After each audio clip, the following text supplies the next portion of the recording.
赵邪宇，视频在你这儿拍的。我凭什么告诉你他在哪儿？干嘛呢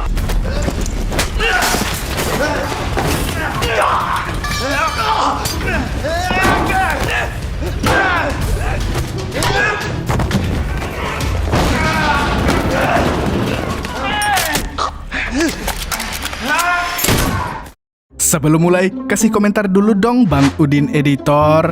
Bang, durasi filmnya yang lama, soalnya lagi nonton bareng sama cewek micet. Untuk Bang Prasetyo, bapak-bapak sakne, tobat bang. Nobar and chill emang enak sih, tapi nobar sambil makan, ngudut atau ngopi dijamin lebih mantap.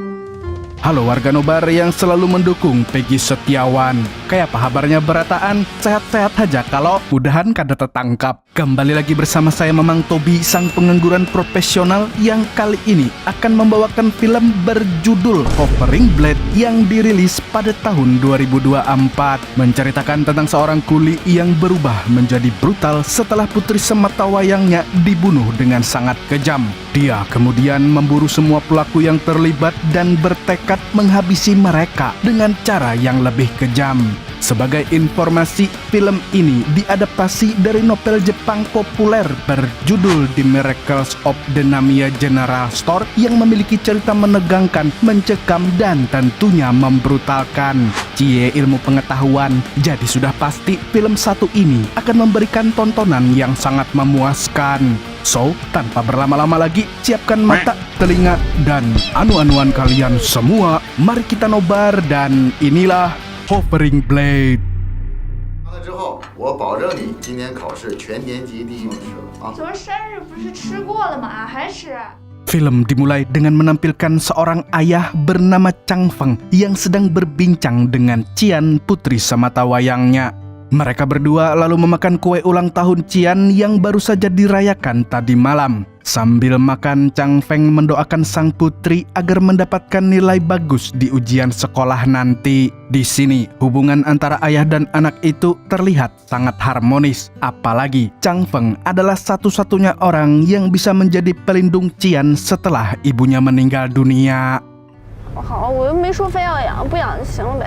反正我早晚都能养。 Sepulang dari sekolah, Qian bermain bersama teman-temannya sampai malam sebagaimana anak muda pada umumnya. Sementara itu, Chang Feng sedang berada di lokasi proyek di mana dia baru saja selesai bekerja sebagai mandor kuli bangunan di sana. Karena sudah malam, dia pun mengirimkan pesan kepada Qian dan menanyakan apakah dia sudah pulang dari sekolah. Dan sayangnya saat akan pulang, hujan turun dengan deras sehingga Qian harus menunggu sampai reda terlebih dahulu.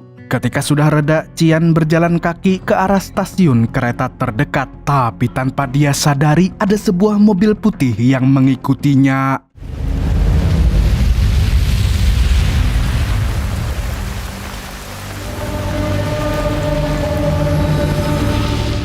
Di waktu yang bersamaan, Chang Feng baru sampai di rumah. Namun anehnya, Qian masih belum pulang padahal sudah hampir tengah malam. Seketika Chang Feng pun panik dan langsung menghubungi teman dan orang-orang yang dekat dengan anaknya.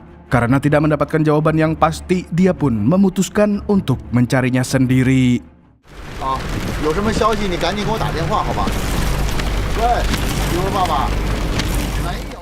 Keesokan paginya, polisi menemukan jasad seorang gadis remaja di sebuah danau dan tentunya penemuan itu menarik perhatian orang-orang karena orang sinting mana yang membuang mayat di tempat umum. Di sini kita juga diperkenalkan dengan seorang polisi bernama Jun yang akan memimpin investigasi tersebut.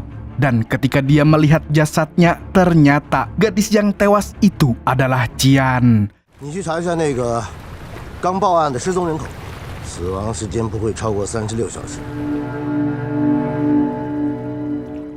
Tidak lama setelah itu, polisi membawa jasadnya ke ruang jenazah. Tapi sebelum diotopsi, pihak kepolisian memanggil Chang Feng untuk memastikan apakah gadis tersebut benar-benar anaknya. Di sana, bawahan Jun yang bernama Chen mencoba menenangkannya. Namun setelah melihat wajah sang anak, Chang Feng tidak kuasa menahan tangisannya.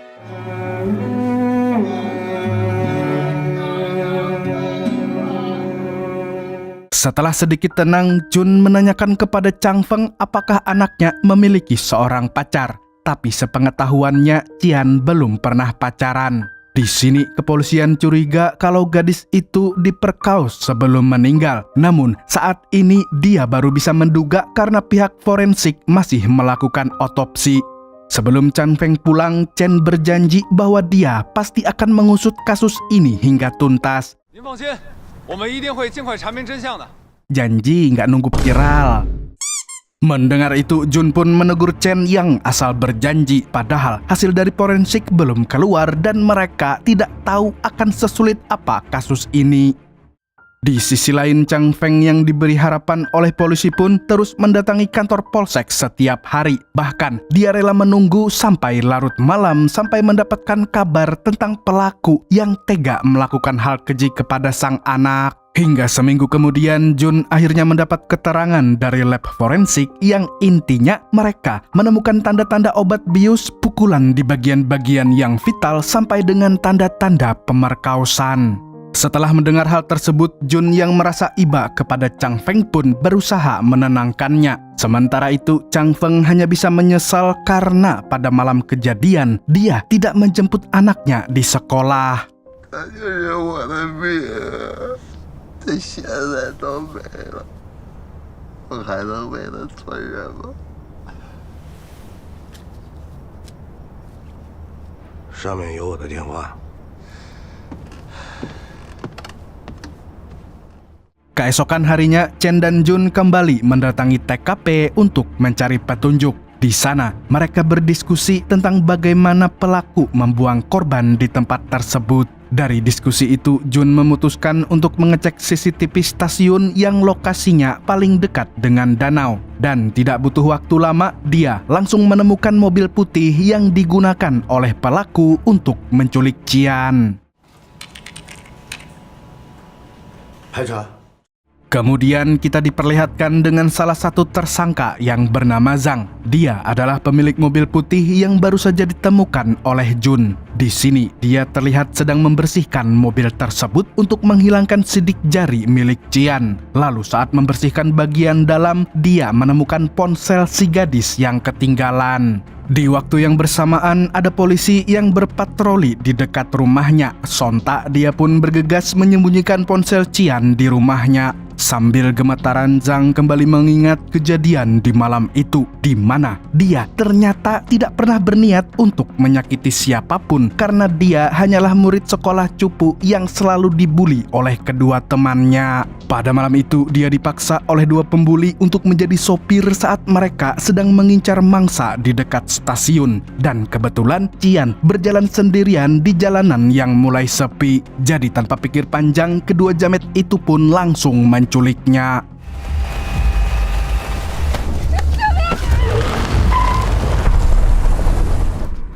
Kemudian mereka membawa Cian ke sebuah tempat rahasia yang tersembunyi. Di sana, identitas kedua jamet itu akhirnya terungkap. Salah satu dari mereka bernama Zhao dan satunya lagi bernama Luo yang mukanya mirip Yowan. Tapi mari kita panggil saja dia Samidi. Ketika mereka hendak memperkaus Cian, Zhang terlihat merasa kasihan dan tidak tega, namun dirinya tidak berani berbuat apa-apa. Karena jika dia menolong gadis itu, maka kedua pembuli itu pasti akan menghabisinya. Dan akhirnya dia pun memilih untuk pulang. Sedangkan Samidi dan Zhao tetap melanjutkan aksi mereka sebab rencananya mereka akan merekam adegan dewasa itu dan menjualnya secara online. Di Telegram nih biasanya ada nih.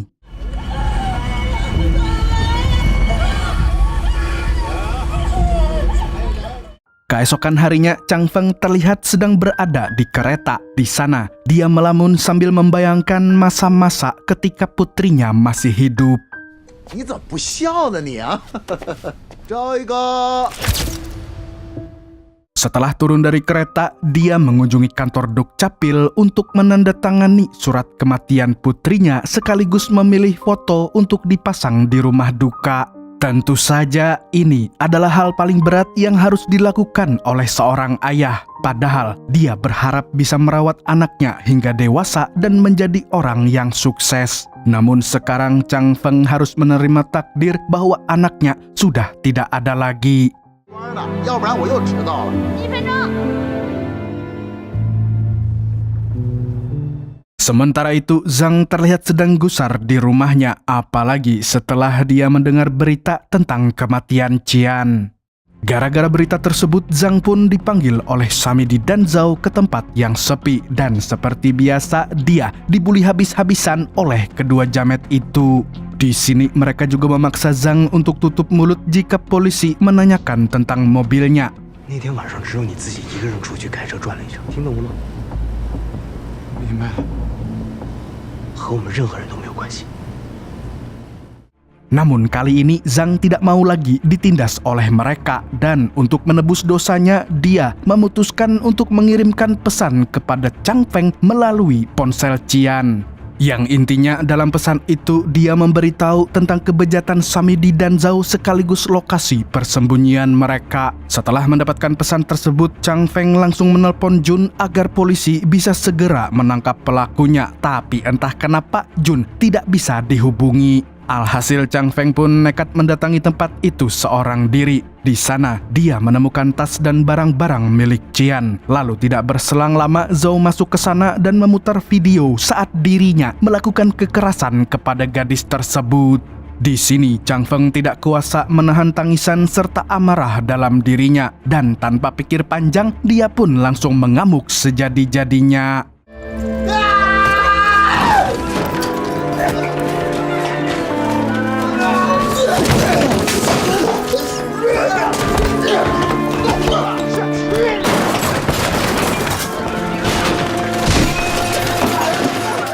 Awalnya dia cukup kewalahan saat menghadapi si jamet karena emosinya sedang tidak stabil. Namun ketika melihat Qian yang kesakitan di video itu, Chang Feng langsung bangkit dan menghabisi Zhao dengan penuh amarah.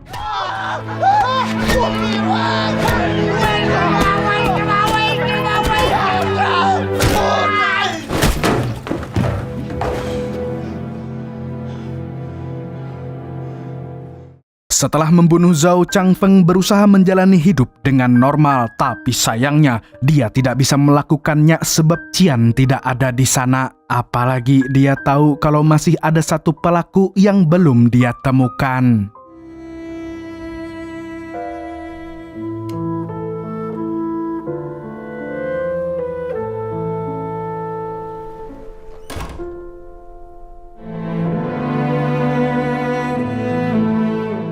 Beberapa hari kemudian, usai pemakaman Qian, Chang Feng membulatkan tekadnya untuk balas dendam kepada Samidi. Rupanya, dia telah mengambil ponsel milik Zhao dan secarik foto milik Samidi sebagai petunjuk utamanya. Lalu, untuk menghindari pengawasan polisi, dia memutuskan pergi mencari tempat persembunyian.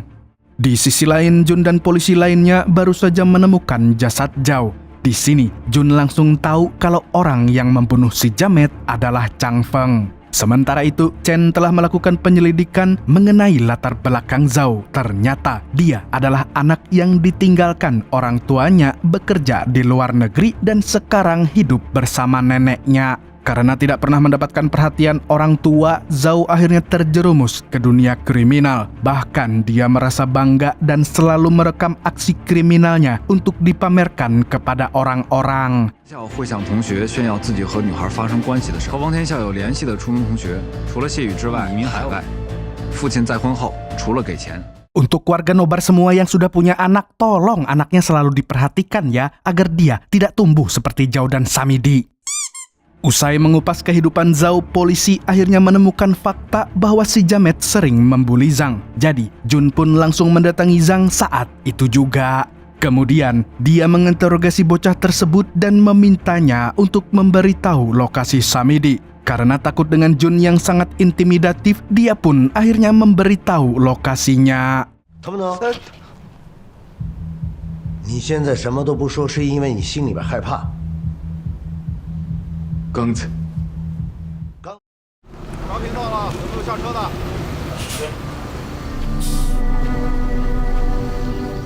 Sementara itu, Chang Feng baru saja sampai di sebuah pedesaan untuk menyewa sebuah kamar kos. Di sana dia bertemu dengan seorang wanita bernama Mei yang kebetulan memiliki kamar kos kosong. Cantik ya ibu kosnya, jadi pengen kos di situ juga nih.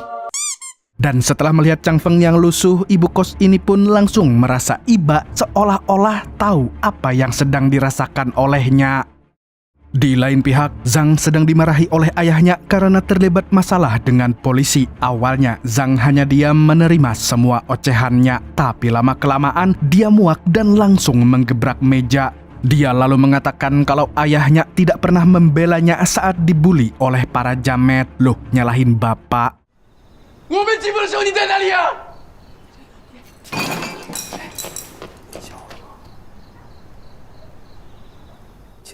Di tempat lain, Jun dan Chen baru saja mendapatkan informasi bahwa Samidi tidak hanya memperkucian saja, karena berdasarkan penyelidikan tim IT ada 2 korban lain yang sudah ditemukan tewas, sedangkan 1 lagi hilang tanpa jejak. Tidak berselang lama, kedua orang tua Samidi datang ke kantor polisi. Rupanya mereka adalah orang kaya yang bisa membeli hukum dengan uangnya. Di sini mereka juga menyepelekan kasus Samidi dan menganggapnya sebagai kenakalan remaja biasa. Bahkan mereka berniat membayar ganti rugi agar kasusnya bisa segera selesai. Ganti rugi matamu, nyawa harus dibayar nyawa, bos. Dan saat mereka hendak pulang, ada salah satu ayah korban yang juga berada di sana. Seketika dia pun langsung menyerang orang tua Samidi dengan membabi buta. Mamam.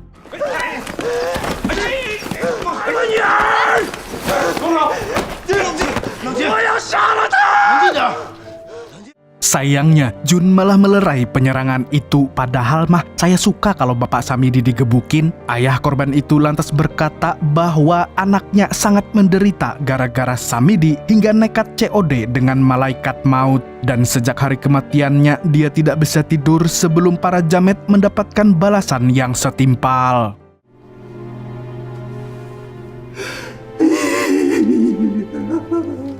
Di titik ini, Jun mulai merasa dilema antara membiarkan orang tua korban balas dendam atau mengadili pelaku dengan hukum yang berlaku. Masalahnya, dulu dia pernah mengusut kasus pembulian yang menyebabkan korban meninggal dunia. Tapi karena pelaku masih di bawah umur, mereka tidak bisa mendapatkan hukuman yang setimpal dengan perbuatannya sesuai dengan undang-undang yang ada. Sama halnya dengan kasus sekarang di mana Samidi belum genap berusia 18 tahun sehingga tidak bisa dijebloskan ke penjara begitu saja. Tak berselang lama, ayah korban memberikan buku diari dan ponsel milik mendiang anaknya agar Jun dan Chen bisa segera menangkap Samidi. Kemudian dia meminta agar kedua polisi itu menyiksa Samidi hingga tewas jika sudah ketemu. Tentu saja Jun tidak menggubris saran yang sangat brutal itu, walaupun itu adalah ganjaran yang sangat tepat. Setuju sih. Di waktu yang sama, Chang Feng masih mencari keberadaan Samidi dengan melihat semua file yang ada di ponsel Zhao. Namun sayangnya, dia tidak mendapatkan banyak informasi di sana. Alhasil, dia harus mencari jamet itu dari satu tempat ke tempat yang lain, lalu dari satu warnet ke warnet lainnya. Tapi lagi-lagi, pencariannya menemukan jalan buntu.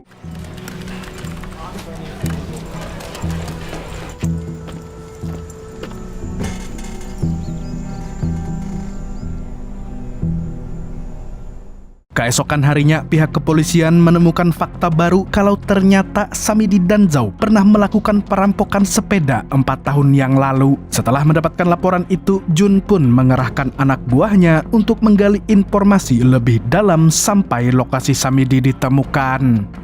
Di sisi lain, Chang Feng mendatangi sebuah bengkel sambil membawa foto Samidi lalu bertanya kepada seorang pria botak karena berdasarkan penelusurannya sih Samidi berteman dengan para montir di bengkel tersebut. Sialnya, para montir sudah terlanjur curiga kepadanya. Jadi mau tidak mau, Chang Feng pun harus menghajarnya.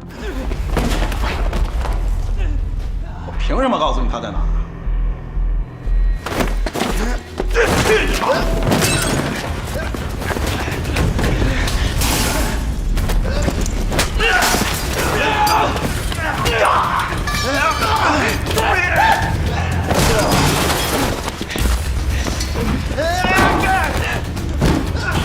Yeah!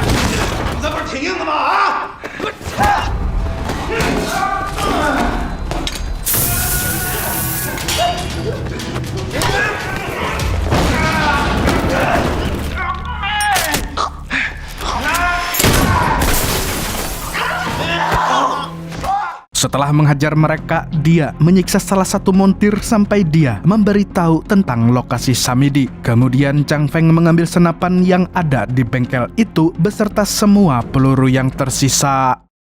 Di waktu yang sama, tante-tante kesayangan kita Mei melihat berita di televisi yang menampilkan Chang Feng sebagai buronan polisi. Melihat itu, tentunya Mei sangat terkejut karena orang yang menyewa kamar kosnya adalah seorang pembunuh. Dia lantas masuk ke kamar Chang Feng menggunakan kunci cadangan. Di sana, dia melihat laptop yang menyala dan ketika membukanya, dia melihat video penyiksaan yang dilakukan Samidi dan Zhao kepada Qian. Sebagai seorang perempuan, dia pun ikut merasakan sakit yang dialami gadis tersebut.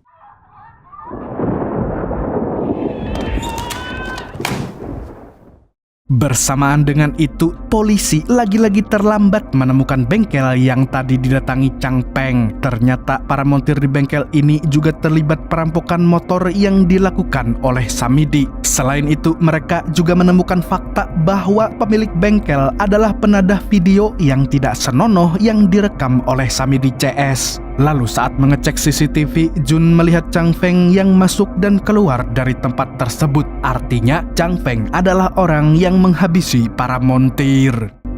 Di lain pihak, Chang Feng baru saja sampai di kamar kosnya. Di sana, dia sadar kalau Mei sudah tahu kalau dirinya adalah buronan. Dia pun meminta pemilik kos itu untuk tidak memberitahu polisi sebelum dia membalaskan dendamnya. Tanpa pikir panjang, Mei justru bersedia membantunya. Dia bahkan menyediakan kamar baru untuk Chang Feng agar dia tidak ketahuan. Rupanya, kamar itu adalah milik mendiang anaknya. Dan sebagai ibu yang pernah kehilangan buah hati, tentu saja dia merasa senasib dengan Chang Feng.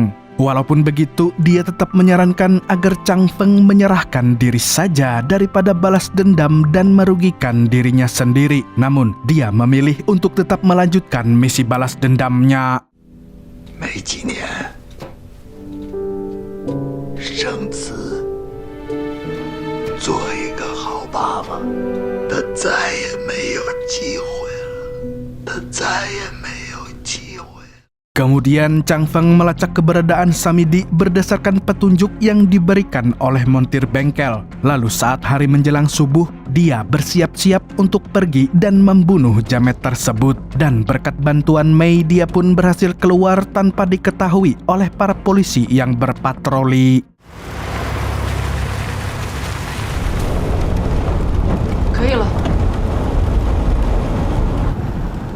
Sementara itu, tim kepolisian juga mulai bergerak untuk mencari Samidi dan Chang Feng. Tidak berselang lama, mereka sampai lebih dulu daripada Chang Feng. Di tempat tersebut, Jun dan kawan-kawan langsung menyisir area hotel yang diduga sebagai tempat persembunyian Samidi. Lalu secara mengejutkan, mereka menemukan seorang gadis dengan kondisi seperti ini.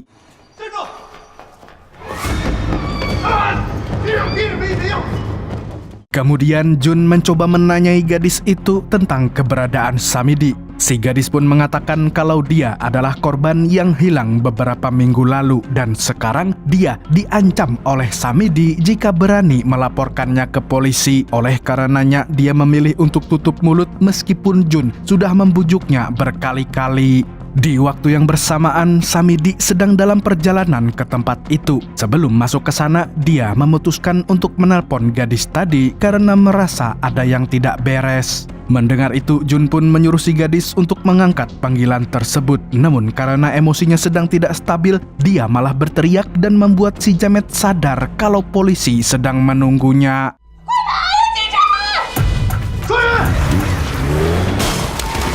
Ternyata selain Samidi, Chang Feng juga sudah berada di area tersebut. Oleh karena itu, para polisi pun berpencar untuk menangkap mereka berdua.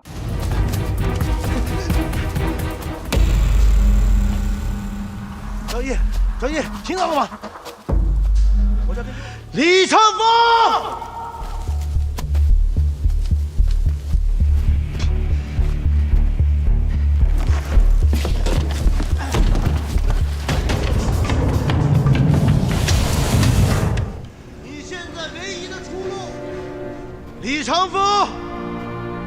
Di Di tengah kejar-kejaran, Chang Feng bertanya apakah Jun bisa mengembalikan putrinya yang sudah tewas, dan kalau bisa maka dia akan menghentikan pembalasannya. Mendengar hal itu, Jun pun langsung merasa terpukul karena gagal memberikan keadilan bagi Qian, dan pada akhirnya dia pun membiarkan Chang Feng pergi. 你再跑我就放不了你了，你打死我吧！我想跟我女儿活在一起，想叫我女儿活，你们帮不了我。为什么是我女儿啊？我女儿，我女儿。 Malam harinya, Chang Feng kembali ke kamarnya dan terlihat sangat putus asa. Dengan penuh rasa sakit, dia kemudian mengambil senapannya dan berniat menyusul Qian. Namun entah kenapa, dia tidak sanggup menarik pelatuknya.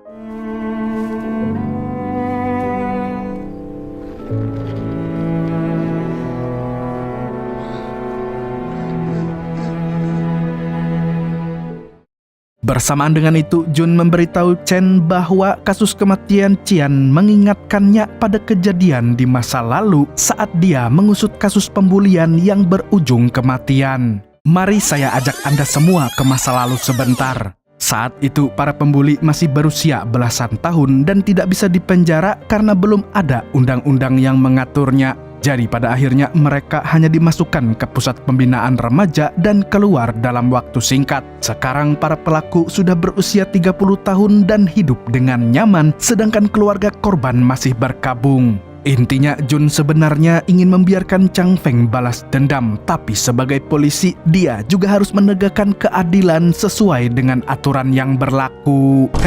#percuma lapor polisi. 现在想想也都挺荒诞的。破了案，抓了人，送到司法机关去顶，总有人沉溺在其中。 Di tempat yang berbeda, Samidi menelpon Zhang dan menuduh kalau dia telah memberitahu lokasi persembunyiannya. Si Jamet kemudian memalak Zhang sebab dia butuh uang untuk kabur. Jika dia tidak mau, maka Samidi akan menyeretnya dalam kasus pembunuhan Qian karena bagaimanapun juga dia juga ikut dalam penculikannya. Keesokan harinya, Jun dan timnya pergi ke dekat stasiun kereta untuk menangkap Samidi karena kabarnya si Jamet berniat untuk kabur keluar kota.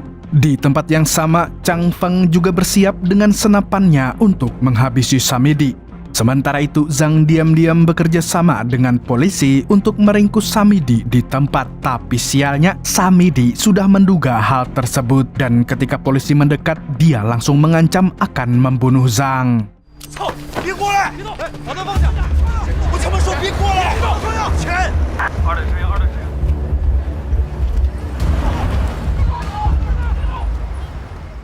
Melihat Samidi yang kabur, para polisi pun langsung mengejarnya, begitu juga dengan Chang Feng. Namun ternyata Jamet itu berlari cukup cepat dan cerdik karena pergi ke arah keramaian.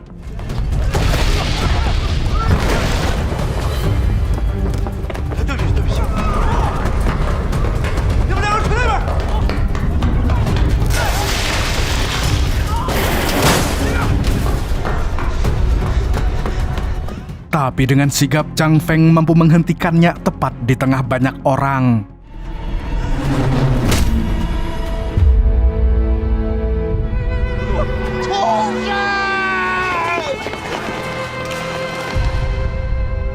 Meskipun dilihat orang-orang, Chang Feng terus memaki Samidi dengan berbagai macam kata kasar untuk melampiaskan amarahnya. Sedangkan polisi terlihat kebingungan harus berbuat apa dan hanya bisa membujuk Chang Feng untuk menurunkan senjatanya. Namun Chang Feng sama sekali tidak peduli. Lalu dengan mengingat mendiang anaknya, dia pun langsung mengeksekusi Samidi.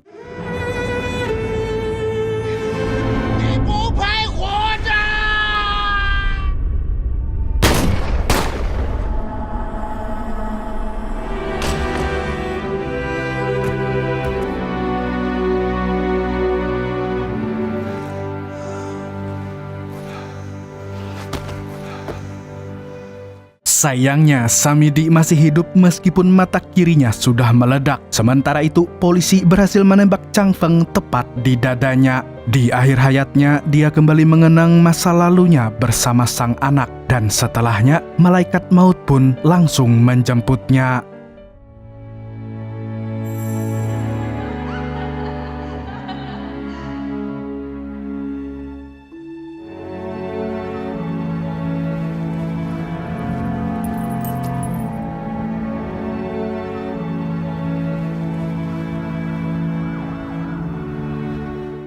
Enam bulan kemudian, Jun dan Chen mengunjungi makam Chang Feng untuk memberi penghormatan. Kemudian, Jun berkata bahwa walaupun kasusnya sudah selesai, namun tugasnya sebagai penegak hukum terus berlanjut, sebab masih ada banyak anak muda yang seperti Samidi. Di akhir film, pengadilan menetapkan vonis 12 tahun penjara dengan ancaman hukuman mati jika polisi menemukan bukti atas kejahatan lain. Ternyata pemerintah Cina telah menetapkan undang-undang baru untuk menghukum anak di bawah umur yang sengaja melakukan pembunuhan. Harusnya di Indonesia ada nih. Lalu film pun tamat dengan propaganda Xi Jinping.